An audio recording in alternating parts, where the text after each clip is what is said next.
Labis na ikinalungkot ni Mang Ariel ang pagkamatay ng kaisa-isang kalabaw niya matapos tamaan ng ligaw na bala mula sa pagsasanay ng mga sundalo sa Camp O'Donnell Capas, Tarlac. Inulan ng bala ang sitio Palublob na labis na ikinagulat ng mga magsasaka. Walang naiulat na nasugatang tao pero ang mga puno at alagang hayop ang tinamaan ng mga ligaw na bala.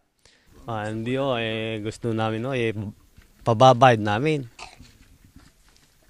Dahil nag-iisa lang ng kalabaw ko yun . Gusto namin alisin na muna yung firing doon. Naaarap naman doon yung mga bala naliligaw . Delikado naman kami.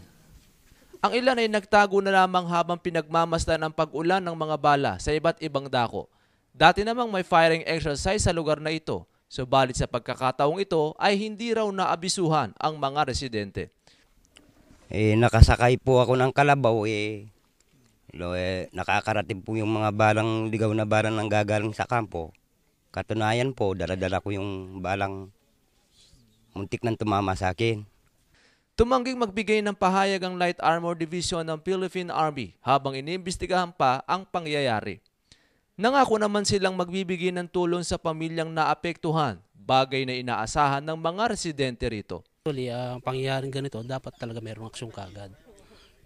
Hinihiling ng mga mamamayan ang masusing imbestigasyon upang managot ang kinauukulan bago pa mangyari ang mga residente dito ang mapaslang.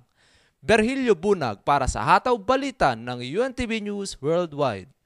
Berhilio Bunag para sa UNTV News Worldwide at ito ang balita